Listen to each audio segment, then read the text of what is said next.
Big സ്ക്രീനിൽ നമ്മളെ അത്ഭുതപ്പെടുത്തിയ പല വിഷ്വലുകൾക്കും പിന്നിൽ പ്രൊഡക്ഷൻ ഡിസൈനറുടെ മാന്ത്രിക വിരലുകളുണ്ട്. പ്രേക്ഷകന്റെ കണ്ണുകളെ വിസ്മരിപ്പിക്കാനും വിശ്വസിപ്പിക്കാനും കഴിവുള്ള ആളാണ് ആർട്ട് ഡയറക്ടർ. മലയാള സിനിമയിലെ തിരക്കുള്ള പ്രൊഡക്ഷൻ ഡിസൈനറാണ് ഷിജി പട്ടണം. ഗുരു എന്ന മൂവിയിലൂടെ തുടങ്ങി സ്വതന്ത്രമായി കലാസംവിധാന രംഗത്തേക്ക് അപരിചിതൻ എന്ന മൂവിയിലൂടെയാണ് ഷിജി പട്ടണം എത്തുന്നത്. മായാനദി, സൺഡേ ഹോളിഡേ, എബി, വിജയ് സൂപ്പറും പൗർണമിയും, ബസൂക്ക തുടങ്ങിയ ഒട്ടേറെ സിനിമകളുടെ പ്രൊഡക്ഷൻ ഡിസൈനറാണ് ഷിജി പട്ടണം. ഇന്ത്യൻ 2, ജവാൻ, ഐ പോലുള്ള ശങ്കർ സാറിന്റെ പടങ്ങളിലും അദ്ദേഹം പ്രൊഡക്ഷൻ ഡിസൈനറായി വർക്ക് ചെയ്തിട്ടുണ്ട്. 24 വർഷമായി വിവിധ ഭാഷകളിൽ തിളങ്ങി നിൽക്കുന്ന ഷിജി പട്ടണമാണ് ഇന്നത്തെ നമ്മുടെ അതിഥി. പള്ളിയിൽ നമ്മള് ഷൂട്ടിങ്ങിന് വേണ്ടി എല്ലാം റെഡിയാക്കി വെച്ച് പള്ളിയിൽ പ്രാർത്ഥിക്കുന്ന കണ്ടപ്പോൾ അപ്പോഴാണ് ആൾക്കാർ വന്നിട്ട് ഉണ്ടാക്കിയെന്നൊക്കെ ഉള്ളത് വന്ന് ആ നാട്ടിൽ ഭയങ്കര കാണാൻ വരാൻ തുടങ്ങി. അപ്പോൾ മാക്സിമം നമ്മൾ ഒരു സിനിമ ചെയ്യുമ്പോൾ ഗ്രാഫിക്സിന്റെ പണി കുറയ്ക്കാനേ നോക്കുള്ളൂ. ജവാന്റെ ഏതാണ് ശരിക്കും ഇഷ്ടപ്പെട്ട ഒരു സെറ്റ്? ഏതാണ് ഷാരൂഖ് ഖാന്റെ? അതിനകത്ത് പോയി ചെയ്ത ഒരു പോർഷൻ എന്ന് പറഞ്ഞാൽ ഒരു ഹെലികോപ്റ്ററിന്റെ സീക്വൻസ്. അറ്റ്ലിയാണ് നമ്മുടെ ഹീറോ.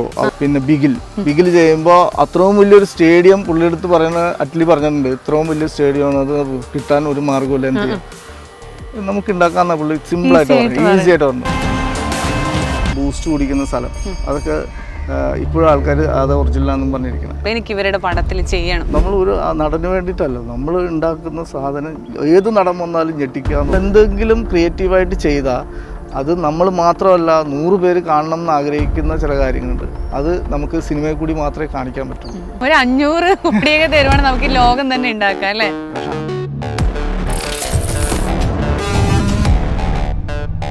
ഇന്ന് എന്നോടൊപ്പം ഉള്ളത് പ്രൊഡക്ഷൻ ഡിസൈനർ ആയിട്ടുള്ള ഷിജി പട്ടണമാണ്. നമസ്കാരം. നമസ്കാരം.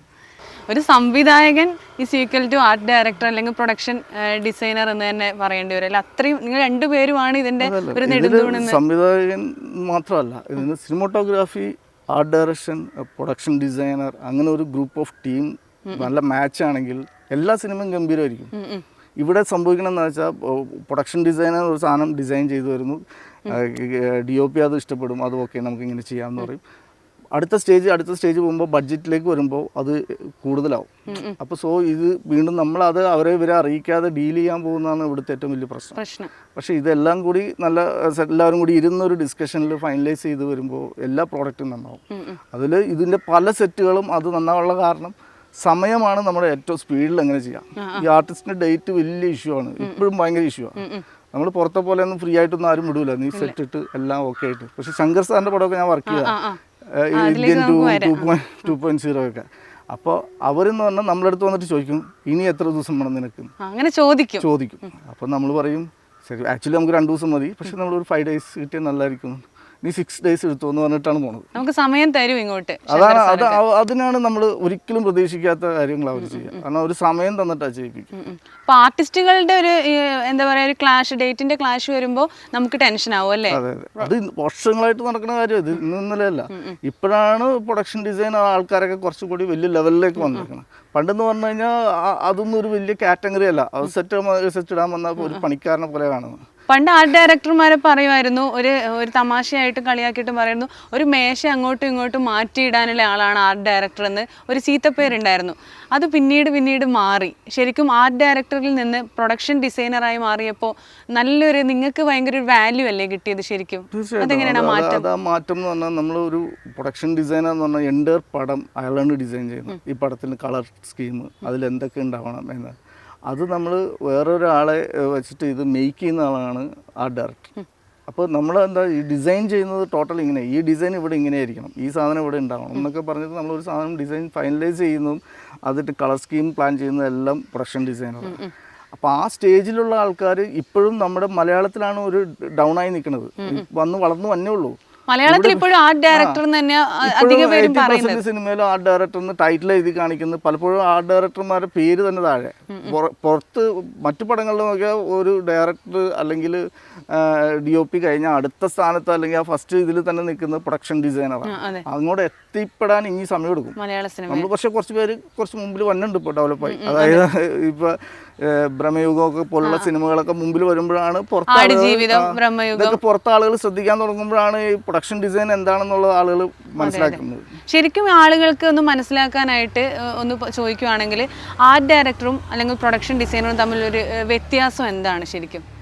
പ്രൊഡക്ഷൻ ഡിസൈനർ ഇതെല്ലാം ഫൈനലായിട്ട് സ്കെച്ച് ചെയ്ത് ഡിസൈൻ ചെയ്ത് കളർ സ്കീം DOP അതിൻ്റെ ടെക്നിക്കൽ സൈഡിൽ എല്ലാ ആളുകളായിട്ട് ഡിസ്കസ് ചെയ്ത് ഒരു ടോട്ടൽ പടം ക്രിയേറ്റ് ചെയ്യുന്നത് പ്രൊഡക്ഷൻ ഡിസൈനറാണ്.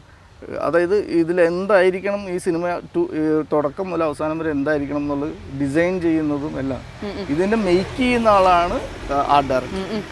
അപ്പം പൊതുവെ ആർട്ട് ഡയറക്ടർ നമ്മൾ പോയിട്ട് ഇതിങ്ങനെ വേണമെന്ന് പറയുമ്പോൾ അയാൾ ഉണ്ടാക്കി തരുന്ന ഒരാളായിട്ടാണ് ഇവിടെ കാണുന്നത്. പക്ഷെ അയാളും ഇന്ന് ഡെവലപ്പായി വന്ന് അയാളും ഡിസൈൻഡ് ആയിട്ടാണ് അത് ചെയ്യുന്നത്. അയാൾ ക്രിയേറ്റ് ചെയ്യുന്ന സാധനങ്ങളാണ് ഇതെല്ലാം എന്നുള്ളത് ആരും പിന്നീട് പതുക്കെ വളർന്നു വരുന്നു. ഇപ്പൊ സംസ്ഥാന അവാർഡ് പോലും നമ്മുടെ കേരള സംസ്ഥാന അവാർഡ് പോലും ഒരു മികച്ച സിനിമക്കൊക്കെ കിട്ടുമ്പോൾ അതിപ്പോഴും പേരിൽ കാറ്റഗറി ആർട്ട് ഡയറക്ടർ എന്ന് പറഞ്ഞിട്ട് തന്നെയാണ് കൊടുക്കുന്നത്. അവിടെ ഇപ്പോഴും പ്രൊഡക്ഷൻ ഡിസൈനർ ആയിട്ടില്ല. അതെ, അവിടെ നമ്മൾ ഇത് ഏത് വഴിയിലാണ് അവിടെ എത്തിക്കേണ്ടതെന്ന് അറിയില്ല. പക്ഷെ ഇപ്പോൾ കുറച്ച് കാലമായിട്ട് ഇത് അത് ആ കാറ്റഗറി ഒന്ന് ഡെവലപ്പായി വന്നിട്ടുണ്ട്. അതായത് ആർട്ട് ഡയറക്ടർ എന്ന് പറഞ്ഞാൽ ഇപ്പോൾ യൂണിയനിൽ തന്നെ ഫെഫ്ക ആർട്ട് ഡയറക്ടേഴ്സ് യൂണിയൻ എന്ന് പറഞ്ഞ ടൈറ്റിൽ വന്നത്. അത് നമ്മൾ പ്രൊഡക്ഷൻ ഡിസൈനർ എന്ന് പറഞ്ഞ ഒരു കാറ്റഗറി കൊണ്ടുവരണമെന്ന് സംസാരിക്കണമെന്ന് വിചാരിച്ചിരിക്കുന്നുണ്ട്. കാരണം അവരുടെ ഒക്കെ ഒരു ഡിമാൻഡഡ് ആയിട്ടുള്ള ആൾക്കാരുണ്ട് കുറച്ച് ആളുകൾ. എല്ലാ ആർട്ട് ഡയറക്ടർ എന്ന് പറഞ്ഞിട്ട് താഴെയല്ല, എല്ലാം ഭയങ്കരമായിട്ട് ക്രിയേറ്റീവായിട്ട് ചെയ്യുന്നതും ചിന്തിക്കുന്ന ആൾക്കാരാണ്. ഇപ്പോൾ ലേറ്റസ്റ്റ് സിനിമകളൊക്കെ ഇറങ്ങുമ്പോൾ അതിനകത്ത് നോക്കിയാൽ അറിയാൻ പറ്റും എന്തോരം എഫേർട്ട് എടുത്താണ് ഓരോ സിനിമ ചെയ്യുന്നത്. അപ്പോൾ അത് അവരെ വളരെ കുറച്ച് ആൾക്കാരെ അറിയുന്നുള്ളൂ. നമ്മുടെ ഇത് വിട്ട് കഴിഞ്ഞാൽ അറിയില്ല. ആ ഒരു പടം ഇറങ്ങി ഒരു മാസം കഴിഞ്ഞാൽ അവരെ കുറിച്ച് ആരും ചർച്ച ചെയ്യുന്നില്ല. പക്ഷെ അത് ഹിസ്റ്ററി ആയിട്ട് തോന്നണമെന്നുണ്ടെങ്കിൽ ഒരു സിനിമ വിജയിക്കുമ്പോഴാണ് ശരിക്കും അവിടെ ആർട്ട് ഡയറക്ടർ എന്താ പറയുക ചരിത്രത്തിലേക്ക് എഴുതപ്പെടുന്നത് എന്ന് പറയും. ഓരോ സിനിമകളും മുന്നിലുള്ള ഇപ്പോൾ മഞ്ഞുമൽ ബോയ്സ് ഒക്കെ വിജയിച്ചപ്പോഴാണ് അവരെയൊക്കെ എടുത്ത് നമ്മൾ ചർച്ച ചെയ്യുകയും ആർട്ട് ഡയറക്ടറുടെ എന്തൊക്കെയാണ് അവരുടെ പ്രശ്നങ്ങൾ എന്നൊക്കെ ചർച്ച ചെയ്യുന്നത്. ശരിക്കും ഇപ്പോഴാണോ നിങ്ങളുടെ സമയം വന്നത് ആർട്ട് ഡയറക്ടേഴ്സിന് അല്ലെങ്കിൽ പ്രൊഡക്ഷൻ ഡിസൈനേഴ്സിന്? തീർച്ചയായിട്ടും ഇപ്പോഴാണ് ശരിക്കും ആളുകൾ നമ്മളെയൊക്കെ അറിഞ്ഞ് ഭയങ്കര സീരിയസ് ആയിട്ട് കാണാൻ തുടങ്ങിയത്. മറ്റേതെന്ന് പറഞ്ഞാൽ നമ്മൾ അറിയാം അത് സിനിമ ബാക്ക്ഗ്രൗണ്ട് പണ്ട് കാലങ്ങളിലൊക്കെ ബാക്ക്ഗ്രൗണ്ടിൽ വലിയ സ്ക്രീൻ ചെയ്ത് കളർ ചെയ്തിട്ടൊക്കെ ആയിരുന്നു ബാക്ക്ഗ്രൗണ്ട് ചെയ്തുകൊണ്ടിരുന്നത്. അപ്പോൾ അങ്ങനെ അതിൽ നിന്ന് വളരെ മാറി ഭയങ്കര ഹൈടെക് പരിപാടിയിലേക്ക് ഇപ്പോൾ വന്നിട്ടുണ്ട്. അപ്പോൾ അതൊക്കെ ചെയ്യുമ്പോൾ നമ്മൾ കുറച്ചും കൂടി വലിയ ലെവലിലേക്ക് ചിന്തിക്കാൻ തുടങ്ങി. നമ്മളും ടെക്നോളജിക്ക് ഒത്ത് വളരുന്നു എന്നുള്ളതാണ്. എങ്ങനെയാണ് ഈ ഒരു പ്രൊഡക്ഷൻ ഡിസൈനർ ആ ഒരു വർക്കിലേക്ക് ആ ഒരു ജോബ് എന്തുകൊണ്ട് തിരഞ്ഞെടുത്തു ശരിക്കും? ഇല്ല, ആക്ച്വലി ഞാൻ ചെറുപ്പം മുതൽ പടം വരക്കുമായിരുന്നു. അങ്ങനെ 1-2 സ്ഥലത്ത് പടം വരച്ച് അങ്ങനെ അതൊരു എക്സിബിഷൻ പെയിൻറ്റിങ് അങ്ങനെയൊക്കെ ആയിരുന്നു. അങ്ങനെ ഇരിക്കാനാണ് എൻ്റെ അങ്കിളാണ് പട്ടൺ റഷീദ് എന്ന് പറഞ്ഞ മേക്കപ്പ് മാൻ. അപ്പോൾ അദ്ദേഹത്തിനെ കാണാൻ മുത്തുരാജ് എന്ന് പറഞ്ഞ പ്രൊഡക്ഷൻ ഡിസൈനർ ഒരിക്കൽ വന്നു ഗുരു സിനിമയുടെ സമയത്ത്. അപ്പോൾ നമ്മൾ പരിചയപ്പെട്ടതും പിന്നെ അദ്ദേഹം അതിനകത്ത് എന്നെ വർക്കിന് വേണ്ടി വിളിച്ചു. അപ്പോൾ ആ സിനിമയുടെ പ്രശ്നം എന്ന് വെച്ചാൽ ഗുരു എന്ന് പറഞ്ഞാൽ വലിയൊരു സ്കെയിൽ പടമാണ്. അപ്പോൾ ആ സിനിമ ആദ്യം ഞാൻ അസിസ്റ്റൻ്റായിട്ട് ചെല്ലുമ്പോൾ ഒരു 10 പേരോളം അവിടുത്തെ മെയിൻ ഇൻചാർജ് അസോസിയേറ്റ് അങ്ങനെയൊക്കെ ഉണ്ട്. പക്ഷേ ഇത് വലിയ നീളത്തിൽ വലിയ കുറേ ദിവസം ഷൂട്ടിങ് പോകുമ്പോൾ ഓരോ ഷെഡ്യൂളിൽ ആളുകൾ മാറി മാറി വരാണ്ട് ഈ പടത്തിൽ ടോട്ടൽ ഞാനുണ്ടായിരുന്നു. അപ്പോൾ ആ സിനിമ തീരുമ്പോഴേക്കും ഏതാണ്ട് അസോസിയേറ്റ് ലെവലിലെത്തി ഒരു സിനിമയോട് തന്നെ. പിന്നെ രണ്ടാമത്തെ സിനിമ പോലെ അദ്ദേഹം നമ്മൾ നേരിട്ട് വിളിക്കും. പിന്നെ പുള്ളിയുടെ ഒരു തമിഴ് തെലുങ്ക് അങ്ങനെ ഒരുപാട് പടങ്ങൾ ചെയ്തു. അതിനുശേഷമാണ് ഇൻഡിപെൻഡൻ്റ് ആയിട്ട് അപ്പോൾ അപരിചിതൻ എന്ന് പറഞ്ഞൊരു പടം ആദ്യമായിട്ട് ചെയ്യുന്നത്. ശരിക്കും ഒരുപാട് തെന്നിന്ത്യൻ മൂവീസൊക്കെ ഒരുപാട് ചെയ്ത ഒരാളാണ്. ഹിന്ദി ആയാലും കന്നഡയായാലും, കന്നഡയിലൊക്കെ സ്വന്തമായി അഹല്യ എന്നൊക്കെ പറഞ്ഞ പടം ചെയ്തു. ശരിക്കും ശങ്കർ സാറിൻ്റെ മൂവീസ് ചെയ്തപ്പോൾ എന്താണ് ഒരു ഫീല്? അത് പുള്ളിയുടെ കൂടെ ഞാൻ നൻപൻ എന്ന് പറഞ്ഞ പടത്തിലാണ് ആദ്യം വർക്ക് ആ പടത്തിന് പോയത്. പ്രൊഡക്ഷൻ ഡിസൈനർ മുത്തുരാജ് സാറായിരുന്നു. അതിൽ ആർട്ട് ഡയറക്ടറായിട്ടാണ് ഫസ്റ്റ് വർക്ക് ചെയ്തത്. പിന്നെ അതിന് പുറത്ത് ഈ പറഞ്ഞ പുറത്ത് രാജ്യങ്ങളിലൊക്കെ ഷൂട്ടിങ് വരുമ്പോൾ എന്താ വെച്ച് കഴിഞ്ഞാൽ പലപ്പോഴും സാർ ബിസി ആയിരിക്കും. അപ്പോൾ അവിടുത്തെ ഷെഡ്യൂളിലൊക്കെ മിക്കപ്പോഴും ഞാനാ പോവാം. അങ്ങനെയാണ് എൻ്റെ ഭാഗ്യം കിട്ടിയതാണ്. ഇന്ത്യൻ ടൂറിൽ എനിക്ക് അമേരിക്കയിൽ സൗത്ത് അമേരിക്കയിൽ ഷൂട്ടിങ്ങിന് പോകാൻ പറ്റി. പിന്നെ ബൊലീവിയ അങ്ങനെ പല പല സ്ഥലത്ത് ഇന്ത്യൻ ടൂവിൽ നൻപന് സ്പെയിനിൽ പോയി. അങ്ങനെ ഒരുപാട് രാജ്യങ്ങളിൽ നമുക്ക് പോകാൻ പറ്റി. അങ്ങനെ അവിടെയൊക്കെ പോയിട്ട് അവിടുത്തെ ആൾക്കാരെ വെച്ച് അവിടെ നമ്മൾ പോകും. അങ്ങനത്തെ സിനിമകളൊക്കെ വർക്ക് ചെയ്യുമ്പോൾ എന്താ പ്രശ്നം എന്ന് വെച്ചാൽ നമുക്ക് ഒരുപാട് അസിസ്റ്റൻസിന് കൊണ്ടുപോകാൻ പറ്റില്ല. അപ്പോൾ ഒരു പരിചയമില്ലാത്ത നാട്ടിൽ പോയിട്ട് നമ്മൾ അവിടുത്തെ ഇങ്ങനെയുള്ള വേറെ വേറെ ഡിപ്പാർട്ട്മെൻറ്റിൽ ജോലി ചെയ്യുന്ന ആൾക്കാരെ ചൂസ് ചെയ്ത് അവരെ വെച്ചാണ് ആ സിനിമ ചെയ്യുന്നത്. അസോസിയേറ്റായി ഇരിക്കുന്ന സമയത്താണ് അവിടെ പോയത് അല്ലേ? ആർട്ട് ഡയറക്ടർ ആയതിനു ശേഷം ഞാൻ അപ്പോൾ അതായത് ഞാനിവിടെ കുറേ മലയാളത്തിലെ സിനിമകൾ ആർട്ട് ഡയറക്ടറായിട്ട് ചെയ്തതിന് ശേഷമാണ് അവിടെ പോയി പിന്നെ വലിയ ഇപ്പോഴും ഞാൻ ഇന്ത്യൻ ജവാൻ എന്ന് പറഞ്ഞ സിനിമയിൽ വരെ ഇപ്പോൾ ലാസ്റ്റ് ഷെഡ്യൂളിൽ ഞാൻ പോയിട്ട് വർക്ക് ചെയ്തു. അപ്പോൾ ഷാരൂഖ് ഖാന്റെ ആ സിനിമയിൽ വർക്ക് ചെയ്യുമ്പോൾ ശരിക്കും എന്തായിരുന്നു ഒരു എക്സൈറ്റ്മെന്റ്? ഷാരൂഖ് ഖാന്റെ ഒക്കെ എങ്ങനെ സെറ്റിലൊക്കെ ഉണ്ടായോ? നമുക്ക് ഒരു ഈ പറഞ്ഞ പോലെ ഇവരൊക്കെ കാണുന്നതൊക്കെ ഒരു ചെറിയ കാര്യമായിട്ട് ഫീൽ ചെയ്യാറ്. നമ്മുടെ ഇടുന്ന വലിയ സെറ്റുകളുടെ ബ്രഹ്മാണ്ടത്തിന് വേണ്ടിയിട്ടാണ് നമ്മുടെ കാഴ്ചയിൽ കാണുന്നത്. സൂപ്പർ അഭിനയിക്കുന്ന ആൾക്കാരെ കണ്ടു എന്നല്ലാതെ നമുക്ക് അവരുടെ നമ്മളെ സീക്വൻസിലൊക്കെ അഭിനയിക്കുന്ന കാണുമ്പോൾ അവിടെയൊക്കെ നമ്മൾ ഈ പറഞ്ഞ പോലെ സെറ്റിൽ നിൽക്കുന്ന നമ്മൾ സെറ്റ് ഉണ്ടാക്കിയിട്ട് നമ്മൾ അസിസ്റ്റൻസ് ആൾക്കാരെ വിട്ടുകൊടുക്കുക ചെയ്യുക. അവിടെ പോയിട്ട് നമ്മൾ ഇങ്ങനെയുള്ള കാര്യം ചെയ്യില്ല. പക്ഷേ നമ്മുടെ നാട്ടിലാവുമ്പോൾ നമ്മൾ അവിടെ കട്ടക്ക് നിൽക്കും. അല്ലെങ്കിൽ അവിടെ നമ്മൾ സെറ്റ് ഇട്ട് കഴിഞ്ഞിട്ട് നമ്മൾക്ക് ആവശ്യത്തിന് മാത്രമേ ഉണ്ട്. അവിടെ നമുക്ക് അതുപോലെ ഒരു വാല്യൂ, അതുകൊണ്ട് ആ ഒരു ലെവലിലാണ് നമ്മൾ കാണുന്നത്. നമ്മുടെ അടുത്ത് മേജർ കാര്യങ്ങളാണ് വിളിച്ച് സംസാരിക്കുക, മേജറായിട്ടുള്ള കാര്യങ്ങളാണ് നമ്മൾ അപ്രോച്ച് ചെയ്യുക. ഇവിടുത്തെ പോലെ ഈച്ച് ആൻഡ് എവരിത്തിങ് ഒന്നും അവിടെ പറയില്ല. അവിടെ കുറച്ച് കാര്യങ്ങൾ എന്താണ് വേണ്ടത് പണി കുറച്ച് ചെയ്താൽ മതിയോ. അത് വലിയ സിനിമകൾ എന്ന് പറയുന്ന പേര് മാത്രമേ ഉള്ളൂ. അവിടെ പോയിട്ട് നമ്മൾ ഡിസൈൻ ചെയ്ത് നമുക്ക് സമയം തരും. ഇവിടുത്തെ പോലെ 2 ദിവസത്തിനുള്ളിൽ അത് ഉണ്ടാക്കണമെന്നൊന്നും ഉള്ള പരിപാടിയൊന്നുമില്ല. നമ്മൾ ഉണ്ടാക്കി അത് നമ്മൾ ഫിനിഷ് ചെയ്യുമ്പോഴാണ് നമ്മുടെ സമയമാണ് അത്. അതാണ് അത്ര വാല്യൂ ആണ് അവിടെ. ജവാന്റെ ഒക്കെ സിനിമയിൽ ഏതാണ് ശരിക്കും ഇഷ്ടപ്പെട്ട ഒരു സെറ്റ്? ഏതാണ്? ഞാൻ അതിനകത്ത് പോയി ചെയ്ത ഒരു പോർഷൻ എന്ന് പറഞ്ഞാൽ ഒരു ഹെലികോപ്റ്ററിന്റെ സീക്വൻസ് ഉണ്ടായിരുന്നു. ആ ഹെലികോപ്റ്ററിന്റെ പോർഷൻ ബോംബെയിലെ ഒരു ഇൻസ്റ്റിറ്റ്യൂട്ടിന്റെ അടുത്ത് സെറ്റ് ഇട്ടിട്ടാണ് ചെയ്തത്. അപ്പോൾ ആ ഹെലികോപ്റ്റർ അവിടെ ഒരു ഹോസ്പിറ്റൽ, ആ പോർഷനൊക്കെ ഞാൻ ആർട്ട് ഡയറക്ടറായിട്ട് ചെയ്തത്. പിന്നെ അതിന് നമുക്ക് ആകെയുള്ളൊരു ഗുണം എന്ന് വെച്ചാൽ ജവാൻ പോലുള്ള പടത്തിൽ ടൈറ്റിലിൽ ആർട്ട് ഡയറക്ടർ എന്ന് പറഞ്ഞിട്ട് നമ്മൾ വരിക എന്ന് പറഞ്ഞാൽ വലിയ കാര്യം. അതിന് നന്ദി പറയേണ്ടത് മുത്തുരാജൻ സാറിൻ്റെ അടുത്താണ്. കാരണം സാർ അങ്ങനത്തെ ഒരു കാറ്റഗറിയിലേക്ക് നമ്മൾ അവിടെ മുതലേ വളർത്തി വിട്ടു എന്നുള്ളതാണ്.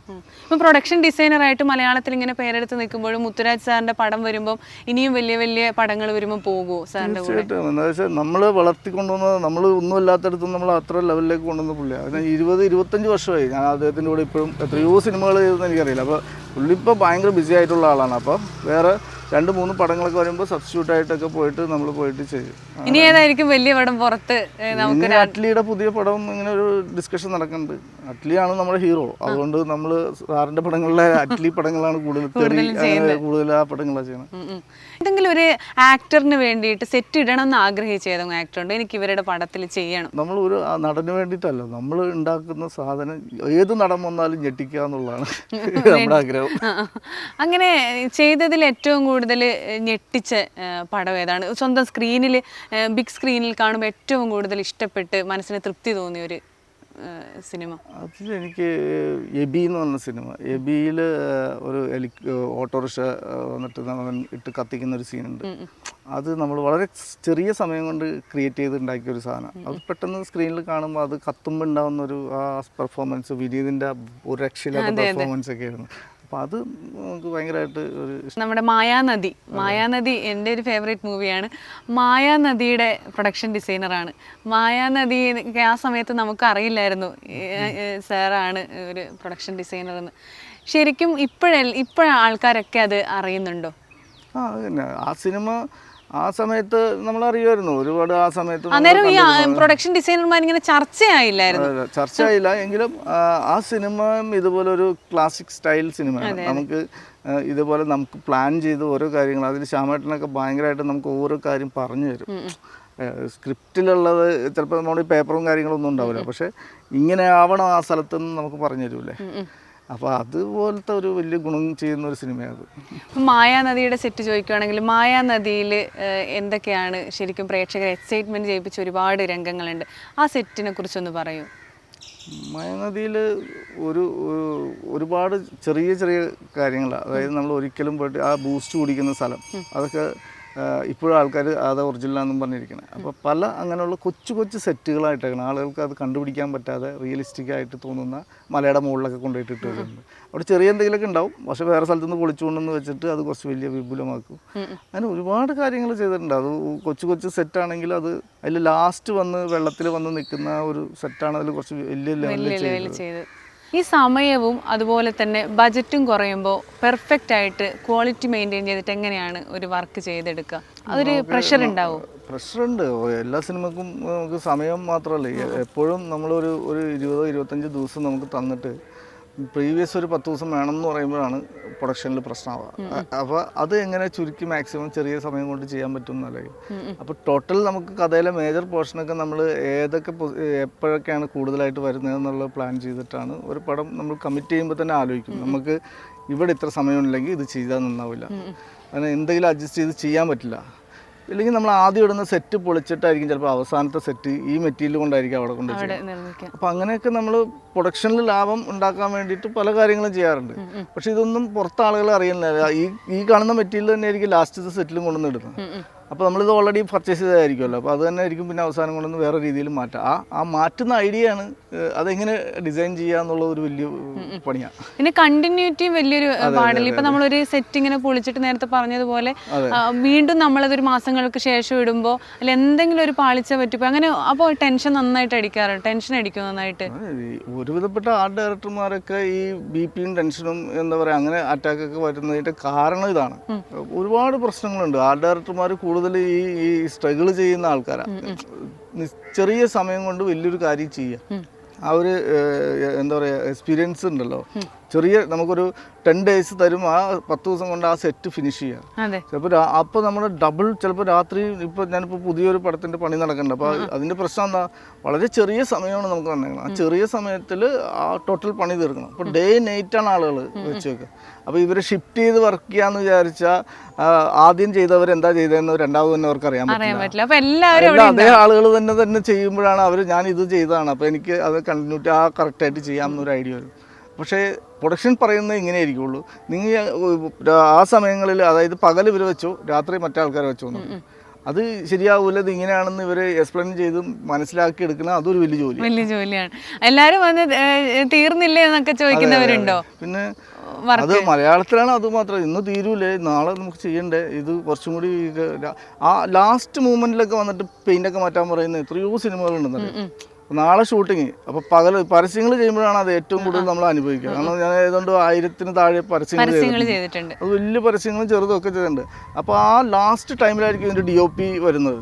അത് വലിയ ക്യാമറമാൻ ആയതുകൊണ്ട് ആ ലാസ്റ്റ് ടൈമിലായിരിക്കും അത് വന്നത്. ഇവരാദ്യം നമ്മൾ ഡയറക്ഷൻ ടീമൊക്കെ പോയിട്ട് പ്ലാൻ ചെയ്ത് സെറ്റൊക്കെ റെഡിയാക്കി പെയിൻ്റൊക്കെ ചെയ്ത് എല്ലാം ഫൈനൽ ചെയ്യുമ്പോഴാണ് DOP ഫോണിൽ കൂടി കണ്ടിട്ടായിരിക്കും ഇവിടെ വന്നിട്ട് പുള്ളി ഒറ്റ ചേഞ്ചസ് പലതും പറഞ്ഞിട്ടും ആ പോക്ക് പോകും. പറഞ്ഞിട്ട് പോകും. പിന്നെ നേരം വെളുക്കുന്നവരെ നമ്മൾ ഇല്ലാത്ത ആൾക്കാരെ കൊണ്ട് സ്ട്രഗിൾ ചെയ്ത് അത് ഉണ്ടാക്കുക എന്നുള്ളതാണ്. പക്ഷെ നമ്മൾ തോറ്റു കൊടുക്കില്ല എന്ന് വാശിക്കാണ്. ആ വാശിയാണ് നമ്മളെ ഇങ്ങനെ വിജയത്തിലേക്ക് ഇങ്ങനെ നയിക്കുന്നത്. ശരിക്കും പരസ്യത്തിൽ ഞാൻ കേട്ടിട്ടുണ്ട് 101% പെർഫെക്ഷൻ വേണം. സിനിമയെക്കാളും കൂടുതൽ ബുദ്ധിമുട്ട് പരസ്യം ചെയ്യാനാണെന്ന്. അത് ശരിയാണോ? തീർച്ചയായിട്ടും. പരസ്യം അതുകൊണ്ടല്ല പരസ്യം ചെയ്യുന്ന ഡയറക്ടർമാരുടെ പടങ്ങളൊന്ന് ശ്രദ്ധിച്ചു നോക്കിയാൽ ഭയങ്കരമായിട്ട് ആർട്ട് ഡയറക്ഷൻ ഇൻട്രസ്റ്റിംഗ് ആയിട്ടുണ്ട്. അത് ഞാൻ ജസ്റ്റ് ജോയുടെ പടങ്ങളൊക്കെ ചെയ്ത സൺഡേ ഹോളിഡേ, വിജയ് സുപ്രീം പൗർണമി, മോഹൻകുമാർ ഫാൻസ്, അത് അദ്ദേഹം പരസ്യങ്ങൾ ചെയ്യുന്നതുകൊണ്ട് അത് ആർട്ട് ഡയറക്ഷനും അല്ല അത് എത്രത്തോളം നന്നാവണം അല്ല കളർ കുറച്ചും കൂടി നന്നാവണം എന്ന് നമുക്ക് സപ്പോർട്ട് ചെയ്യുന്ന ഒരു നല്ല ഡയറക്ടർ. അതുപോലെ ശ്രീകാന്ത് മുരളി, എബി എന്ന് പറഞ്ഞ സിനിമ, അത് പരസ്യങ്ങൾ ചെയ്യുന്ന ആളുകളാകുമ്പോൾ അവർക്ക് കുറച്ചും കൂടി അത് നല്ല അവരുടെ കാഴ്ചപ്പാടൊന്ന് വേറെ, കുറച്ചും കൂടി നമുക്ക് ഇൻട്രസ്റ്റിംഗ് ആയിരിക്കും. നമ്മൾ ഇഷ്ടപ്പെടുന്ന പോലെ അവരും ചിന്തിക്കുന്നു. മറ്റൊന്ന് പറഞ്ഞാൽ ഡേറ്റിന്റെ പ്രശ്നം അവർക്ക് ഇതൊന്നും അറിയണ്ട. ആർട്ടിസ്റ്റിന്റെ പെർഫോമൻസ് മാത്രമേ ഇവരുടെ കണ്ണിൽ കാണുള്ളൂ.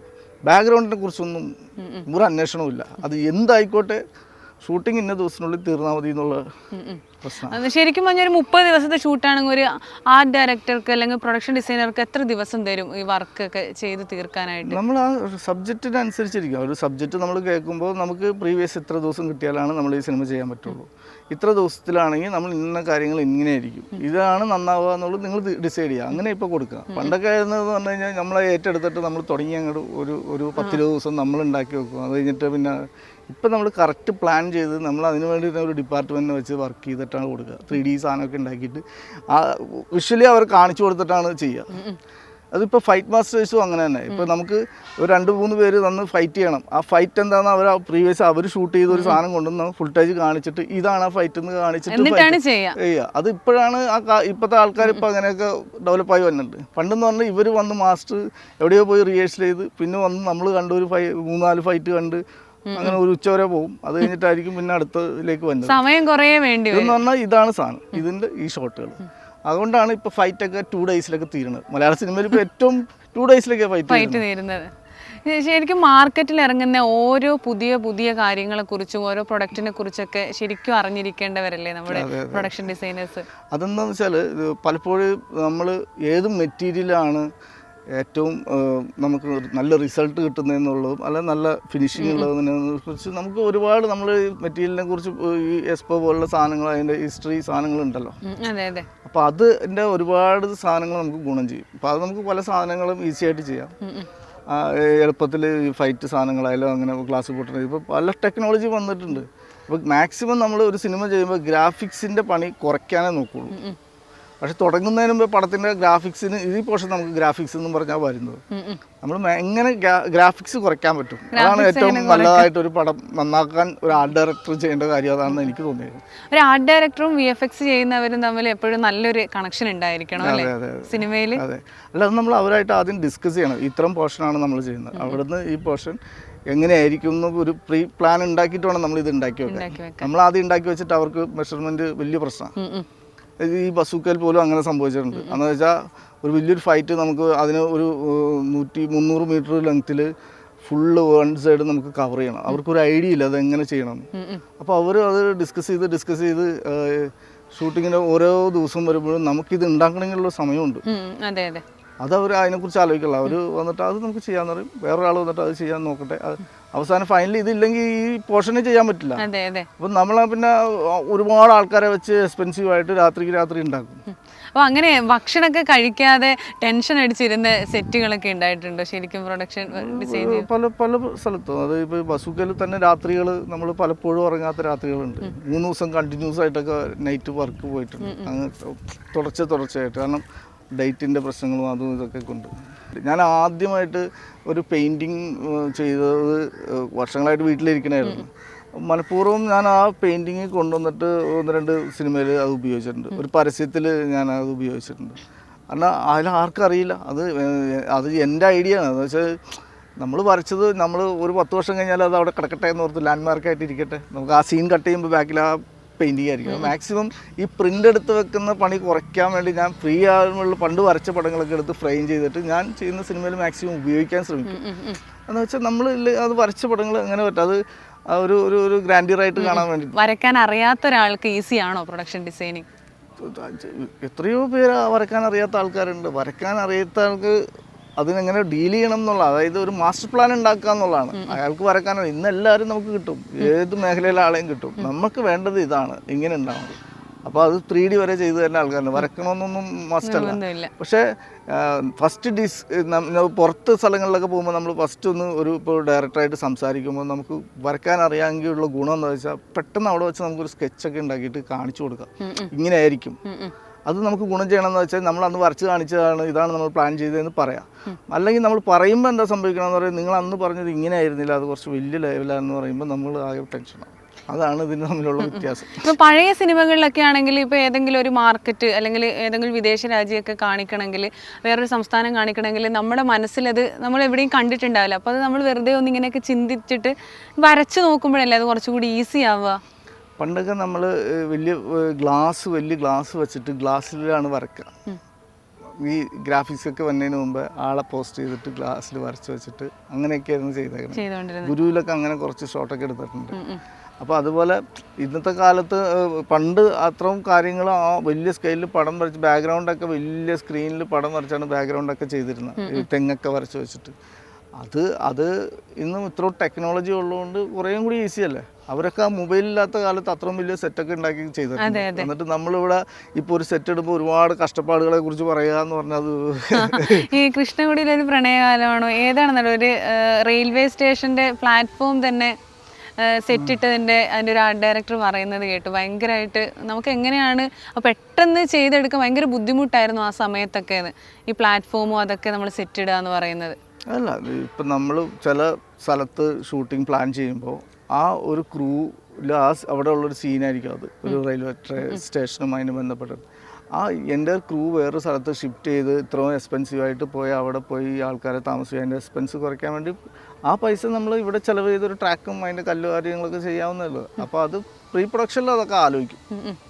അപ്പോൾ നമ്മൾ ആ എക്സ്പെൻസ് ലാഭിക്കാൻ വേണ്ടിയിട്ട് അത് ഈസി ചെയ്യണം, അല്ലാതെ വേറെ സ്ഥലത്ത് കിട്ടാഞ്ഞിട്ടല്ല. നമുക്ക് ഈ ക്രൂ മൊത്തം അവിടെ പോയി അവർക്കുണ്ടാകുന്ന എക്സ്പെൻസ് കുറച്ചും കൂടി ലാഭമാണ് നമുക്കത് ഇവിടെ ക്രിയേറ്റ് ചെയ്താൽ. അത്രയും പെർഫെക്റ്റ് ആയിട്ട് ഉണ്ടാക്കാൻ നമുക്ക് കോൺഫിഡൻറ്റ് ഉണ്ടെങ്കിൽ നമ്മൾ ഏറ്റെടുക്കും. അല്ലാത്തത് നമ്മളത് ഉണ്ടാക്കാൻ പോയിട്ട് അത് കുഴപ്പമായിരുന്നു. രാംലീല ബൻസാലിയുടെ മൂവിയിലൊക്കെ ആ സെറ്റുകളൊന്നും പൊളിക്കാതെ വെച്ചിട്ടുണ്ട് എന്നാണ് കേട്ടിട്ടുള്ളത്. നമ്മൾ മലയാളത്തിലെ എല്ലാ സെറ്റുകളും പെട്ടെന്ന് തന്നെ പൊളിച്ച് കളയും. ശരിക്കും അങ്ങനെ പൊളിച്ച് കളയാതെ ഇതൊക്കെ ഇങ്ങനെ നിലനിർത്താൻ ഒരു ഓപ്ഷൻ ഉണ്ട്, നല്ലതല്ലേ? അതുണ്ട്, നല്ലതാണ്. പക്ഷേ നമുക്കിവിടെ രാമോജി ഫിലിം സിറ്റി പോലെ ഒന്നും ഇവിടെ ഇല്ലല്ലോ. നമുക്ക് ഇവിടെ ഒരു സെറ്റ് ഇട്ട് കഴിഞ്ഞാൽ എത്ര ദിവസത്തിന് പൊളിക്കുമെന്ന് അത് ഇടുമ്പത്തോലെ ചോദിച്ചുകൊണ്ടിരിക്കുന്ന ഒരു അവസ്ഥയാണ് നമ്മുടെ ഇവിടെ. ഹൈവേയുടെ കോർപ്പറേഷൻ്റെ ആൾ വരും. ഇപ്പം നമ്മൾ ബസൂക്കയിൽ തന്നെ അവിടെ റോഡ് സൈഡിലാണ് സെറ്റ് ഇട്ട് പെർമിഷൻ മേടിച്ച്. അപ്പോൾ പിറ്റേ ദിവസം മുതൽ ആൾ തന്നെ എത്ര ദിവസമാകും പൊളിക്കാൻ, എത്ര ദിവസം കൊണ്ട് നിങ്ങൾക്ക് മാറ്റി ക്ലിയർ, വേസ്റ്റ് ഇടരുത്, അത് ഇടരുത്, ഇത് ഇടരുത് എന്ന് പറഞ്ഞിട്ട് 1008 പ്രശ്നമാണ്.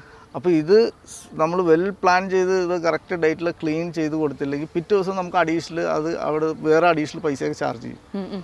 ഇതൊക്കെ നമ്മൾ അത് സെറ്റ് ഇടുമ്പോൾ പ്ലാൻ ചെയ്തോളണം. അതാണ് ഇതിൻ്റെയൊക്കെ വലിയ മാസ്റ്റർ പ്ലാൻ. അതാണ് സെറ്റ് മാത്രമല്ല, സെറ്റ് ഇട്ട് അത് പൊളിച്ച് തിരിച്ച് അവിടെ ക്ലിയർ ചെയ്ത് കൊടുക്കുന്നവരെ നമ്മുടെ തലയിൽ വരുന്ന ഉത്തരവാദിത്വം. അപ്പോൾ അതും കൂടി നമ്മൾ വെൽ പ്ലാൻ ചെയ്ത് പ്രൊഡക്ഷനിൽ സംസാരിച്ചിട്ട് വേണം അതൊക്കെ പ്ലാൻ ഉണ്ടാക്കാൻ. നമ്മളിപ്പോൾ ഒരു ബഡ്ജറ്റ് പറഞ്ഞാൽ അതിൽ സംഭവം റെഡിയാക്കി ഷൂട്ടിംഗ് കഴിഞ്ഞു, അത് പൊളിച്ചുകൊണ്ട് ഇത്ര രൂപ അത് പ്രൊഡക്ഷൻ നോക്കിക്കോളും ആ സമയത്ത് പറയുമ്പോൾ ഉണ്ടാകുന്ന ഇഷ്യൂ വേറെ. അപ്പോൾ അതുകൊണ്ട് പ്രീ പ്ലാനിലെ നമ്മൾ ഇതായിരിക്കും ടോട്ടൽ പ്രോഗ്രാം. ഇത് ഇങ്ങനെയാണെങ്കിൽ ഇങ്ങനെ ചെയ്യാം. ഇപ്പോൾ എന്താടാ സജി എന്ന് പറഞ്ഞ സിനിമയിലെ ആ പള്ളി സെറ്റ് ഇട്ടത് ഭയങ്കര രസമായിരുന്നു. അവിടുത്തെ നാട്ടുകാർ ആ പള്ളി പൊളിക്കാൻ വിട്ടിട്ടില്ല എന്ന് കേട്ടിട്ടുണ്ട്. അപ്പോൾ ആ പള്ളി പൊളിക്കണ്ടെന്ന് നാട്ടുകാരെന്തായിരുന്നു ശരിക്കും പറഞ്ഞാൽ അതിൻ്റെ ഒരു ഒറിജിനാലിറ്റി കൊണ്ടല്ലേ? അതെ, ആ സിനിമ നമ്മൾ ചെയ്യുമ്പോൾ എന്ന് വെച്ചാൽ ഞാൻ ആദ്യം ആ പള്ളി സെറ്റൊക്കെ ഇട്ട് കഴിഞ്ഞപ്പോൾ അതിൻ്റെ തൊട്ട് മുകളിലൊരു പള്ളിയുണ്ട്. അപ്പോൾ അവിടുത്തെ അച്ഛൻ വന്നിട്ട് ഇതിൻ്റെ അകത്ത് വന്ന് സംസാരിച്ച്. അപ്പോൾ എനിക്ക് 1-2 സംശയങ്ങളുണ്ട്. ഇങ്ങനെ ഈ ഫോട്ടോസ് വെക്കുന്നത് 1-2 കറക്റ്റ് ഇതിലൊക്കെ ഉണ്ട്, എനിക്കറിയില്ല അതിനെക്കുറിച്ച്. അപ്പോൾ അച്ഛനാണ് എനിക്കിതൊക്കെ പറഞ്ഞത്. അങ്ങനെ ഞാൻ അതിൻ്റെ ഇൻറ്റീരിയറൊക്കെ അങ്ങനെയൊക്കെ ചെയ്തു വെച്ച് 2 ദിവസം കഴിഞ്ഞപ്പോൾ ആരോ അതിലേ പോയപ്പോൾ ഒരു ഫാമിലി വന്നിട്ട് ഇതിൻ്റെ അകത്ത് പ്രാർത്ഥിക്കുന്നതാണ് കണ്ടത്. പള്ളിയിൽ നമ്മൾ ഷൂട്ടിങ്ങിന് വേണ്ടി എല്ലാം റെഡിയാക്കി വെച്ച് പള്ളിയിൽ പ്രാർത്ഥിക്കുന്നത് കണ്ടപ്പോൾ അപ്പോഴാണ് ആൾക്കാർ വന്നിട്ട് ഉണ്ടാക്കിയെന്നൊക്കെ ഉള്ളത് വന്ന് ആ നാട്ടിൽ ഭയങ്കര കാണാൻ വരാൻ തുടങ്ങി. എല്ലാവർക്കും മനസ്സിലായത് അല്ല, അവർ വേറെ സ്ഥലത്തു നിന്നാണ്. അവർ ട്രാവൽ ചെയ്തപ്പോൾ പള്ളി ആയതുകൊണ്ട് കയറി പ്രാർത്ഥിച്ചിട്ട് പോകാന്ന് ഓർത്ത് നിർത്തിയതാണ്. ഇത് ഉണ്ടാക്കിയതൊന്നും അവർക്കറിയില്ല. അപ്പോൾ അത് അത്രയും 100% പെർഫെക്ഷൻ വന്നപ്പോൾ അത് ശരിക്കും ഒരു സന്തോഷം, നല്ല സന്തോഷം തോന്നി. അവിടെ ഷൂട്ട് ചെയ്യുമ്പോൾ തന്നെ ആ ടോട്ടൽ ഭയങ്കര മഴയുള്ള സമയത്താണ് നമ്മൾ തൊടുപുഴ പോലത്തെ ഒരു സ്ഥലത്ത് വീണത്. ഓടൊക്കെ പറന്നു പോണത് കണ്ടിട്ടുണ്ട് നമ്മൾ. അപ്പം നമുക്ക് പേടിയായി ഇതങ്ങനെ പൊളിഞ്ഞ് വീഴുമെന്ന് ഓർത്തിട്ട്. നമ്മളാണെങ്കിൽ ഇത് റൂഫ് മാത്രമാണ് ഇരുമ്പിൽ ചെയ്തിട്ടുള്ളൂ, സൈഡൊക്കെ നമ്മൾ 1 മാസത്തിൽ പൊളിക്കണ്ടേ. അപ്പോൾ അതുകൊണ്ട് ഫുൾ ഇതിലല്ല ചെയ്തത്. അപ്പൊ ഓരോ ദിവസവും നമുക്ക് പേടിയാ, ടെൻഷനാണ്, ഇത് പൊളിഞ്ഞു വീഴും, മോൾ വശമൊക്കെ ഡൗൺ ആവോ വീഴുവോ, അടിയിലാണെങ്കിൽ ആ ഏരിയയിൽ ഫുള്ള് ചെളിയാ. അപ്പോൾ ഇരുന്ന് പോകുമോ എന്നൊക്കെ ഉള്ള പേടിയാ. പക്ഷെ കോൺക്രീറ്റ് ഒക്കെ ചെയ്തിട്ടുണ്ട്, എങ്കിലും നമുക്ക് പേടിയുണ്ട്. അപ്പോൾ ഓരോ മഴ പെയ്യുമ്പോഴും നമ്മൾ മാത്രമാണ് ഭയങ്കര ടെൻഷനാണ്. ഇതിന്റെ മുകളിൽ ഇങ്ങനെ ശ്രദ്ധിച്ചുകൊണ്ടേയിരിക്കണേ, എന്തെങ്കിലും ഒരു അപകടം വന്നു പോയാൽ അത് പിന്നെ വേറൊരു ലെവലിലേക്ക് പോകും. അപ്പോൾ അതുകൊണ്ട് അത് പക്ഷെ വളരെ പെർഫെക്റ്റ് ആയിട്ട് ആ ഷെഡ്യൂൾ മൊത്തം നമ്മൾ ചെയ്തു എന്നുള്ളതാണ്. ശരിക്കും നമ്മുടെ മഞ്ഞുമ്മൽ ബോയ്സ് സിനിമയൊക്കെ വന്ന സമയത്ത് ഈ ഗുണ കേവ് കാണിക്കുമ്പോൾ പലരും പറഞ്ഞാണ് അത് പൊളിക്കണ്ട, അവിടെ ഒരു പൈസ ഇങ്ങനെ നമ്മളൊരു എൻട്രി ഫീസ് പോലെ വെച്ചിട്ട് ആൾക്കാർക്ക് കാണാനുള്ളൊരു അവസരം ഉണ്ടാക്കി കൊടുക്കണം എന്ന്. ശരിക്കും അങ്ങനെ ചെയ്തുകൂടെ ഓരോ സെറ്റ് കാണാനുള്ള ഒരു അവസരം മലയാളി പ്രേക്ഷകർക്ക്? അതിനാണ് നമുക്ക് ഞാൻ പറഞ്ഞ ഒരു ഫിലിം സിറ്റി പോലെ ഗവൺമെൻറ് ഒരു വലിയൊരു സ്പേസ് ഷൂട്ടിങ്ങിന് വേണ്ടിയിട്ടും അങ്ങനെയൊക്കെ കൊടുത്താൽ ഈ ഇടുന്ന എക്സ്പെൻസൊക്കെ ഗവൺമെൻറ് ഇങ്ങനെയുള്ള കാര്യങ്ങൾ ഗുണം ചെയ്യും. പക്ഷേ മിക്കവാറും പ്രൈവറ്റ് സ്ഥലങ്ങളിൽ പോയിട്ടാണ് ഇത് ചെയ്യുക. അപ്പോൾ അതൊരു നിശ്ചിത സമയത്ത് പൊളിച്ചു കൊടുക്കേണ്ട ബാധ്യത വരുന്നതാണ് ഇതിൻ്റെ പ്രശ്നം വന്നത്. അന്നേരം ഒരു ടെൻഷനും കൂടി ഉണ്ടാവില്ല. ഇപ്പോൾ നേരത്തെ ആ പള്ളിയുടെ കാര്യം പറഞ്ഞതുപോലെ നമുക്കിപ്പോൾ സമയം കുറഞ്ഞ് ബജറ്റ് കുറഞ്ഞിട്ട് നമ്മളൊരു സെറ്റ് ഇടുമ്പോൾ അതിനെന്തെങ്കിലും പ്രശ്നം വരുമോ ഭാവിയിൽ എന്ന് തോന്നുമല്ലോ. അങ്ങനെ അപ്പോൾ പൈസ കൊടുത്തിട്ട് എല്ലാവർക്കും എൻട്രി ഫീസൊക്കെ കൊടുത്തിട്ട് കാണാൻ പറ്റുന്ന രീതിയിൽ സേഫ് ആയിരിക്കുമോ അത്? അല്ല, അങ്ങനെ നമുക്ക് അങ്ങനെയൊക്കെയുള്ള സാഹചര്യമൊക്കെ ചെയ്യണം എന്നുണ്ടെങ്കിൽ അത് പ്രൈവറ്റ് സ്ഥലത്ത് ചെയ്താൽ അത് ഒരിക്കലും പോസിബിൾ അല്ല, ആൾക്കാർ സമ്മതിക്കില്ല. ഇത് വർഷങ്ങൾക്ക് ബാവക്ക ചെയ്ത ഒരു പടമുണ്ട്, അതിൻ്റെ ആമ എന്ന് പറഞ്ഞ പടത്തിൻ്റെ സെറ്റ് ഗംഭീര സെറ്റാണ് ഇട്ട് വെച്ചേക്കുന്നത്. ആ സെറ്റ് ആ നാട്ടിൽ വിശ്വസിക്കും, അത്രയും ഗംഭീരമാണ്. പക്ഷെ അത് ക്രമേണ കുറേ കാലം കഴിഞ്ഞപ്പോൾ അത് പൊളിച്ച് മാറ്റേണ്ടി വന്നു. അത് അങ്ങനെ എല്ലായിടത്തും ഈ പ്രശ്നങ്ങളുള്ളതല്ലേ. അതിപ്പോൾ പള്ളി ആയാലും അമ്പലമായാലും എന്തായാലും പൊളിച്ച് മാറ്റിയേ പറ്റൂ. അങ്ങനെ പൊളിച്ചു മാറ്റുമ്പോൾ വിഷമം തോന്നിയിട്ടുണ്ട്. പലരും പല പ്രൊഡക്ഷൻ ഡിസൈനേഴ്സും പറഞ്ഞിട്ടുണ്ട് സെറ്റ് പൊളിച്ചു മാറ്റുമ്പോൾ പോവാറില്ല, നമ്മൾ ഉണ്ടാക്കിയൊരു വർക്കാണ് അവിടെ പൊളിഞ്ഞു വീഴുന്നത്. അങ്ങനെ പോവാറുണ്ടോ? ഞാനെല്ലാം പോകും. എന്താ വെച്ചാൽ നമ്മൾ ആ എൻഡ് കാണുക എന്നുള്ളതാണ്. അത് നമ്മൾ ഉണ്ടാക്കുമ്പോൾ ഉണ്ടായിരുന്ന സ്ട്രഗിളും അവസാനം അത് പൊളിച്ച് മാറ്റി കഴിഞ്ഞിട്ട് മിക്കപ്പോഴും ഞാൻ അവിടെ നിന്നിട്ടൊക്കെ ഫോട്ടോ ഒക്കെ എടുത്തിട്ട് പോരാറുണ്ട്. എന്താ വെച്ചാൽ ഇപ്പോൾ പള്ളിയാണെങ്കിൽ പള്ളിയിൽ പിന്നെ എപ്പോഴെങ്കിലും നമ്മൾ ആ വഴി യാത്ര ചെയ്യുമ്പോൾ ആ സ്ഥലം വെറുതെ പോയി ഇത്തിരി നേരം നിന്ന് നോക്കിയിട്ട് പോകാറുണ്ട്. ഓർമ്മകള് ഒക്കെ ചെയ്ത സ്ഥലങ്ങളിൽ ഞാൻ ഇടുക്കി ഭാഗത്തേക്ക് പോകുമ്പോൾ വെറുതെ പോയി നോക്കും, അന്ന് കണ്ട സ്ട്രീറ്റൊക്കെ ഇപ്പം എങ്ങനെ ഉണ്ടെന്ന് അറിയാൻ വേണ്ടി. സൺഡേ ഹോളിഡേ നല്ലൊരു മൂവിയാണ്. അതിൽ ഏതൊക്കെയാണ് സെറ്റ് ഇട്ടത്? സൺഡേ ഹോളിഡേ അതിൽ സോങ് ഒക്കെ സെറ്റ് കുറേ കാര്യങ്ങൾ ചെയ്തിട്ടുണ്ട്. പിന്നെ വീട് ഇൻറ്റീരിയറൊക്കെ ഗംഭീരമായിട്ട് നമ്മളത് രണ്ടും വീട് അടുത്തടുത്ത് വരുന്ന അതിൻ്റെ ഇൻറ്റീരിയറൊക്കെ ഭയങ്കര വ്യത്യാസം ഉണ്ടായിരുന്നു. അതൊക്കെ ഒരുപാട് ചേഞ്ച് ചെയ്തിട്ടാണ് അങ്ങനെ ആക്കിയത്. മതിലയാടി പോണ സീക്വൻസ് ഒക്കെ ഷൂട്ട് ചെയ്യാൻ വേണ്ടിയിട്ട് അതൊക്കെ ക്രിയേറ്റ് ചെയ്തതാണ്. പിന്നെ ജിസ്റ്റോയുടെ പടങ്ങളൊക്കെ ചെയ്യുമ്പോൾ എന്താ വെച്ചാൽ ഒരു അദ്ദേഹം സംസാരിക്കുന്ന പോലെ തന്നെ ഒരു ക്ലാസിക് കാര്യങ്ങളാണ്, ക്ലാസിക് ടച്ച് മൊത്തം ക്ലാസിക്കാണ്. അതുകൊണ്ട് നമ്മൾ വലിയ ടെൻഷനും ബി പി ഒന്നും എടുക്കണ്ട, നമുക്ക് കൃത്യമായിട്ട് അത് ചെയ്യാം. പിന്നെ പരസ്യം ചെയ്യണ പോലെ നമുക്ക് സിനിമ ചെയ്യാൻ പറ്റും.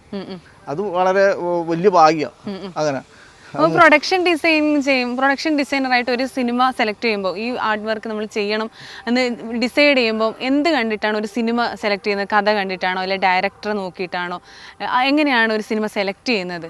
ബേസിക്കലി ആ സിനിമ നമ്മുടെ ആർട്ട് ഡയറക്ഷൻ അല്ല പ്രൊഡക്ഷൻ ഡിസൈൻ ചെയ്യാനായിട്ട് നമുക്ക് എത്രത്തോളം അതിനകത്ത് വാല്യൂ ഉണ്ടെന്നുള്ളതാണ് ആദ്യം നോക്കുക. ഫസ്റ്റ് കാര്യം നമ്മൾ അതാണ് നോക്കുക. ചുമ്മാ ഒരു സിനിമ കിട്ടിയെന്ന് പറഞ്ഞ് ചെയ്യുന്നതിനോട് അതുകൊണ്ട് ഒത്തിരി സിനിമകൾ വിട്ട് കളഞ്ഞിട്ടുണ്ട്.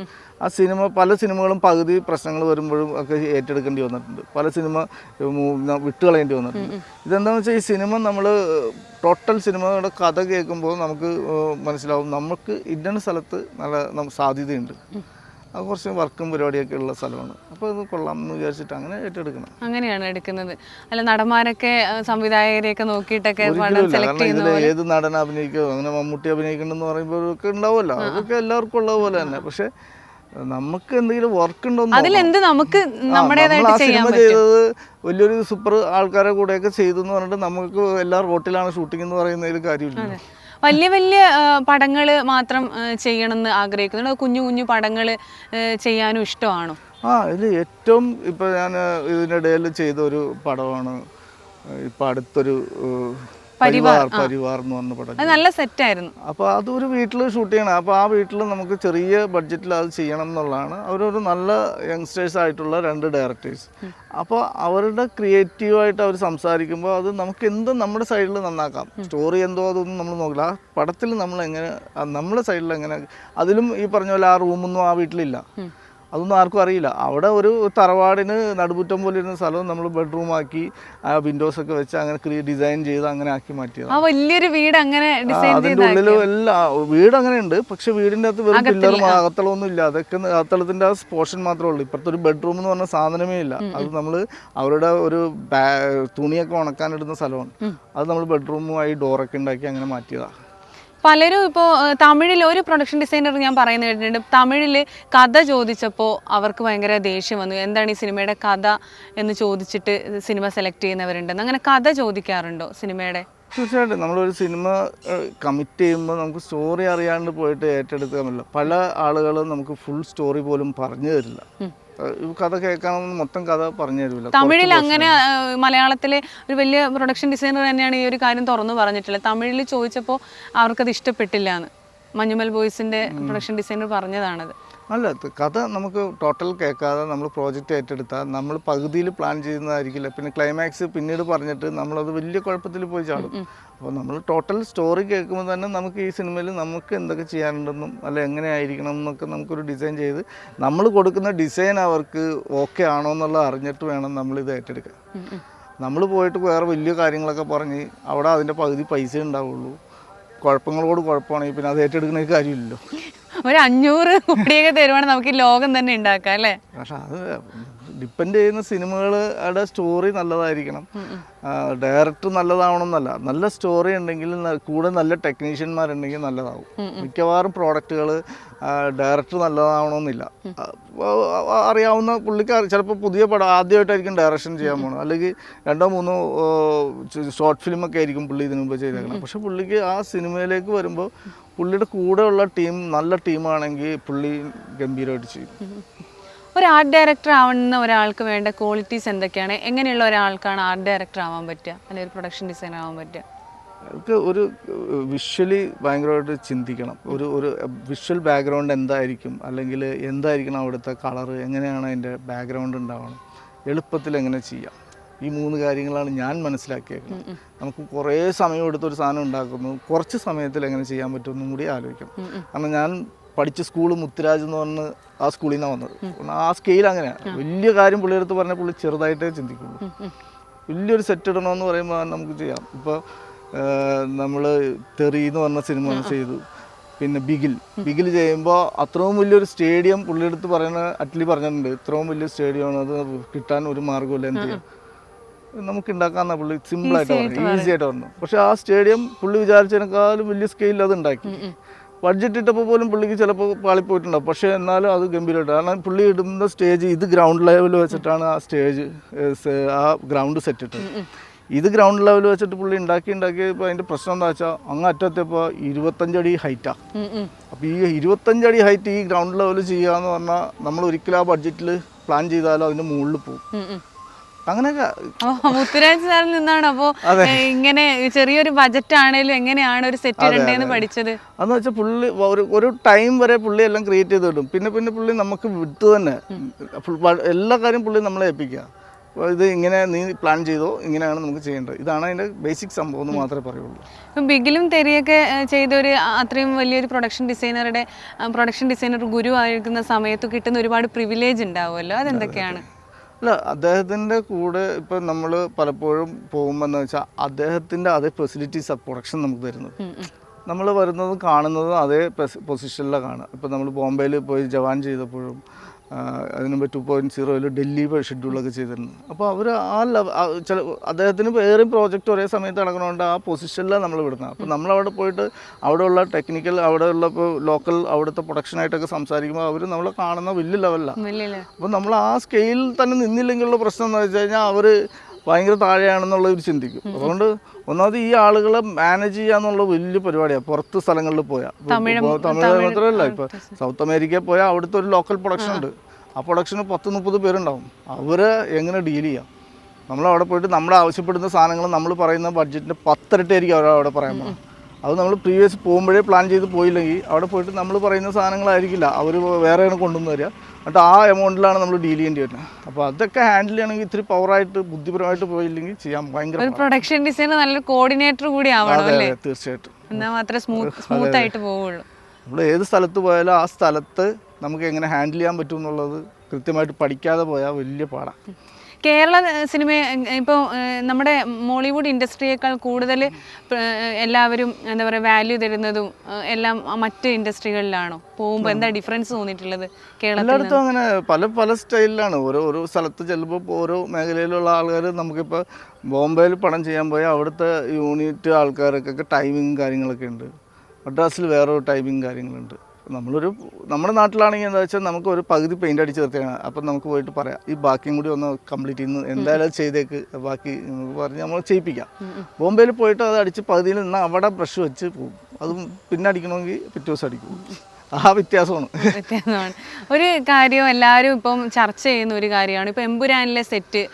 നമ്മുടെ പൃഥ്വിരാജ് സാറ് പറഞ്ഞിരുന്നു പുറത്ത് വിദേശ രാജ്യത്ത് പോയിട്ട് ഒരുപാട് ഷൂട്ട് ചെയ്തിട്ടുണ്ടെന്ന്. പക്ഷെ അത് ഇറങ്ങിയതിന് ശേഷം ഒരുപാട് പ്രൊഡക്ഷൻ ഡിസൈനേഴ്സിൻ്റെ ഇൻ്റർവ്യൂ ഒക്കെ വന്നപ്പോൾ ആൾക്കാർ പറഞ്ഞൊരു കാര്യമാണ്, പൃഥ്വിരാജ് വെറുതെ തള്ളിയതാണ്, ഇതൊക്കെ നമ്മുടെ കേരളത്തിൽ തന്നെ ചെയ്തെടുത്തതാണ് എന്ന് പറയുന്നുണ്ടായിരുന്നു. അങ്ങനെ അദ്ദേഹത്തിന് ഒരു ട്രോള് പോലെയൊക്കെ വന്നിട്ടുണ്ടായിരുന്നു. സിനിമ ഇറങ്ങി ഒരു 6 മാസം കഴിഞ്ഞിട്ടൊക്കെ ഇത് വെളിപ്പെടുത്താവൂ എന്നൊക്കെ പറഞ്ഞിട്ട്. അതിനോടൊക്കെ യോജിക്കുന്നുണ്ടോ? ഒരു ക്യൂരിയോസിറ്റി പോകുന്നൊക്കെ ഉള്ളത് അങ്ങനെ ഉണ്ട്.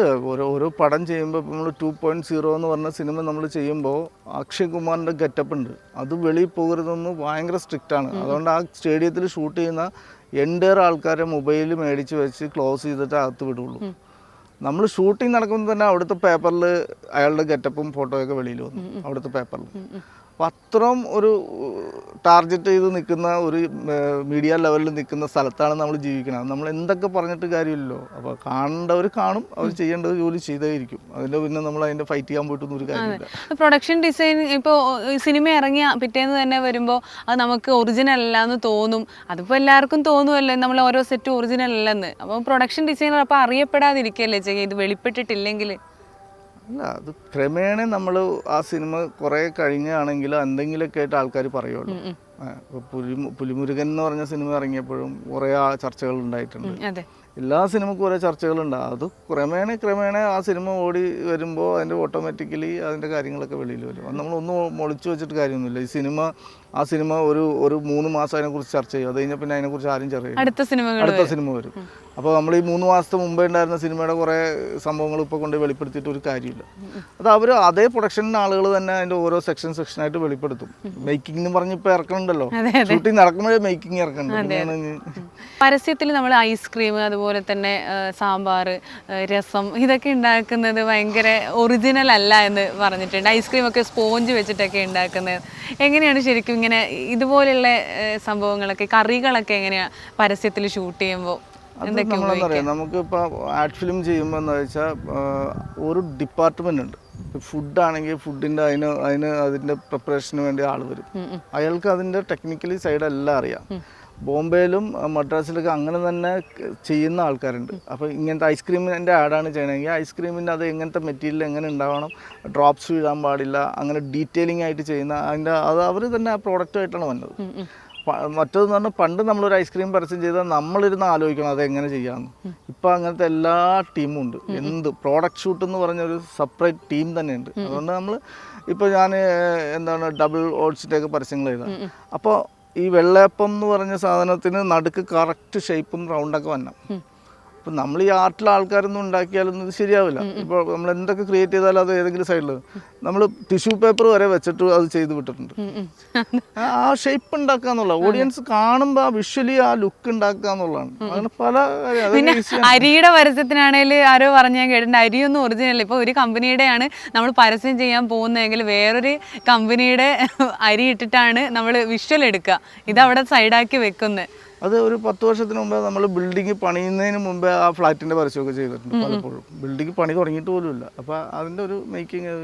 ശരിക്കും ഇത് നമ്മുടെ പ്രേക്ഷകരെയും കൂടി ഒന്ന് കബളിപ്പിക്കുന്നത് എങ്ങനെ ഓരോ അരിയുടെയൊക്കെ പരസ്യം കാണിച്ചിട്ട് അല്ലേ? അപ്പോൾ അത് വിഷമം തോന്നിയിട്ടുണ്ട്. അതല്ല ഇത് ഞാൻ ചെയ്യുന്നത് ഇങ്ങനെ ചെയ്യണ്ട അങ്ങനെയൊക്കെ തോന്നിയിട്ടുണ്ടോ?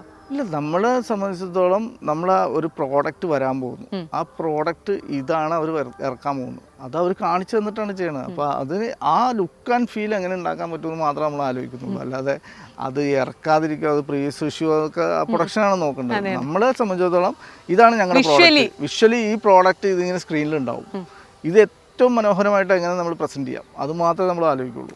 അതുപോലെ രണ്ട് ഇതിൻ്റെയും കൂടി ഞാൻ ചോദിക്കുമ്പോൾ ഫ്രൂട്ടി കുടിക്കുന്നത്, നമ്മളൊക്കെ ഫ്രൂട്ടി കുടിക്കുമ്പോൾ നല്ലൊരു ഈ നായകനൊക്കെ കുടിക്കുമ്പോൾ നമുക്കത് കുടിക്കാൻ തോന്നും. ഫ്രൂട്ടി 7up ഒക്കെ കുടിക്കുമ്പോൾ അതൊക്കെ ഒറിജിനലാണോ ഫ്രൂട്ടിയൊക്കെ കുടിക്കുന്നതൊക്കെ? ഓൾമോസ്റ്റ് സാധനങ്ങൾ കമ്പനി പ്രോഡക്റ്റ് ഉണ്ട്. അപ്പോൾ നമ്മൾ ഈ ആ പ്രിൻറ്റിങ് സാധനങ്ങളുണ്ടല്ലോ, ആഡ് ഫിലിം ചെയ്യുമ്പോൾ എന്താ വെച്ച് കഴിഞ്ഞാൽ എപ്പോഴും ബോട്ടിലാണെങ്കിലും അതിൻ്റെ കവറൊക്കെ ആണെങ്കിലും ഈ പാക്കറ്റ് ആണെങ്കിലും ഷൂട്ട് ചെയ്യുമ്പോൾ കമ്പനി പ്രോഡക്റ്റ് വെച്ചിട്ട് ഷൂട്ട് ചെയ്യാൻ പറ്റില്ല. സോ അതിൻ്റെ റിഫ്ലക്ഷനൊക്കെ അവിടെ ഇവിടെയൊക്കെ അടിക്കും. അപ്പോൾ ആ സാധനം നമ്മൾ മേക്ക് ചെയ്യണം. എന്നിട്ട് അതിൽ നമ്മൾ നിറച്ചിട്ടാണ് പലതും ചെയ്യണം. അപ്പോൾ എല്ലാ പ്രോഡക്റ്റും മിക്കവാറും ഒരു കവറ് ഷൂട്ട് ചെയ്യാൻ പറ്റില്ല. ഇപ്പോൾ അരിയായാലും ഈ പിന്നെ മാവ് അങ്ങനെയൊക്കെയുള്ള സാധനങ്ങളാണെങ്കിൽ ആ പ്രോഡക്റ്റ് നമ്മൾ റീക്രിയേറ്റ് ചെയ്ത് ആ മാറ്റ് ഫിനിഷിങ്ങിൽ ഉണ്ടാക്കിയിട്ട് അതിനകത്താണ് ഇത് ആഡ് ചെയ്യുക. എഡ്ജൊക്കെ ശ്രദ്ധിച്ചാൽ അറിയാൻ പറ്റും. ആഡാണോ സിനിമയാണോ ശരിക്കും ഇഷ്ടം ചെയ്യാനായിട്ട്? ആഡ് ഫിലിമാണ് കൂടുതൽ ഇഷ്ടം. കാരണം കുറച്ച് സമയം കൊണ്ട് തീരുന്ന കാര്യം. അപ്പോൾ അതുകൊണ്ട് നമുക്ക് പെട്ടെന്ന് പ്ലാൻ ചെയ്ത് ചെയ്യാൻ പറ്റും. പക്ഷേ സിനിമയും മോശമൊന്നുമില്ല, രണ്ടും ഈക്വലി നമ്മൾ ഇഷ്ടപ്പെടുന്ന കാര്യങ്ങളാണ്. ആർട്ട് ഡയറക്ടേഴ്സ് ഇങ്ങനെ ഹിറ്റ് ആകുമ്പോൾ അവർക്ക് പ്രതിഫലം കൂട്ടി ചോദിക്കാനുള്ളൊരു സ്പേസ് ഇപ്പോൾ ഉണ്ടോ? തീർച്ചയായിട്ടും അവരാണ് ഇനി കുറച്ച് കഴിഞ്ഞാൽ മലയാള സിനിമയിൽ കുറച്ചും കൂടി ഈ എന്താ പറയുക നടന്മാർ കഴിഞ്ഞാൽ അടുത്ത മേഖല ഇനി പ്രൊഡക്ഷൻ ഡിസൈനർമാരായിട്ട് വരാൻ പോണേ. അതിൻ്റെ ഒരു തുടക്കമാണ്. എന്ന് വെച്ചാൽ നമുക്ക് പുറത്ത് ഉള്ളത് പോലെ തന്നെയാണ് ഇപ്പോൾ ഇവിടെയുള്ള ആൾക്കാരൊക്കെ ഡെവലപ്പായി വരുന്നുണ്ട്. പിന്നെ പുതിയതായിട്ട് വരുന്ന ആൾക്കാരാണ് കൂടുതലും ചൂസ് ചെയ്യുക. എന്ന് വെച്ച് കഴിഞ്ഞാൽ അവരിൽ കുറച്ചും കൂടി ക്രിയേറ്റീവായ സാധനങ്ങൾ വരും എന്നുള്ള പ്രതീക്ഷയിലാണ് വെക്കുന്നത്. പക്ഷേ അതേസമയം അപ്പുറത്ത് ബഡ്ജറ്റ് കുറയ്ക്കാനും കൂടിയാണെന്നുള്ളത് നമുക്കറിയാം. അപ്പം അങ്ങനെയുണ്ട്. അതുകൊണ്ട് രണ്ടും ഓക്കെയാണ്. പ്രൊഡക്ഷൻ ഡിസൈനർ ആവാൻ ഇഷ്ടപ്പെടുന്ന ആൾക്കാരോട് എന്തെങ്കിലും ഒരു അഡ്വൈസ് കൊടുക്കാൻ പറഞ്ഞാൽ എന്തായിരിക്കും കൊടുക്കുക? നല്ല മേഖലയാണ്. നമ്മൾ ഒരുപാട് കാര്യങ്ങൾ ചിന്തിക്കും. നമുക്ക് നല്ല അതായത് പുതിയ പുതിയ കാര്യങ്ങൾ ക്രിയേറ്റ് ചെയ്യാൻ പറ്റും, ഡിസൈൻ ചെയ്യാൻ പറ്റും. നമ്മൾ ഉണ്ടാക്കുന്നത് സ്ക്രീനിൽ കാണാൻ പറ്റും. അതാണ് ഇതിലെ ഏറ്റവും വലിയ സന്തോഷം. പ്രേക്ഷകരെ വിസ്മയിപ്പിക്കാനും അതുപോലെ തന്നെ വിശ്വസിപ്പിക്കാനും പറ്റുന്ന ആളാണ്. അതെ, തീർച്ചയായിട്ടും. നമ്മൾ എന്തെങ്കിലും ക്രിയേറ്റീവായിട്ട് ചെയ്താൽ അത് നമ്മൾ മാത്രമല്ല 100 പേര് കാണണം എന്ന് ആഗ്രഹിക്കുന്ന ചില കാര്യങ്ങളുണ്ട്. അത് നമുക്ക് സിനിമയിൽ കൂടി മാത്രമേ കാണിക്കാൻ പറ്റുള്ളൂ. അതാണ് ഏറ്റവും സന്തോഷകരമായ കാര്യം. പ്രേക്ഷകൻ കാണുന്നത് ശരിക്കും ആർട്ട് ഡയറക്ടേഴ്സിന്റെ ഒരു വർക്കാണ്. അതെ, അവർ ബാക്ക്ഗ്രൗണ്ടിൽ അത്ര നല്ല ഗംഭീരമായിട്ട് ചെയ്തു വെക്കുന്നത് കൊണ്ടാണല്ലോ അവരൊക്കെ അറിയപ്പെടുന്നത്. അല്ലെങ്കിൽ അത് ഒറിജിനൽ എന്ന് വിചാരിക്കുന്ന കുറേ ആളുകളുണ്ടാവും. കുറേ പേർക്ക് അതിനെക്കുറിച്ച് അറിയാവുന്നതും കൊണ്ടാണ് അവരൊക്കെ ഫേമസ് ആവുന്നത്. ഇനിയും ഒരുപാട് സിനിമയിൽ ഡിസൈനിങ് വർക്കൊക്കെ ചെയ്ത് ഇനിയും ഒരുപാട് ഉയരങ്ങളിലേക്ക് എത്തി വലിയ വലിയ സിനിമകളിലേക്ക് എത്താൻ പറ്റട്ടെ. Thank U.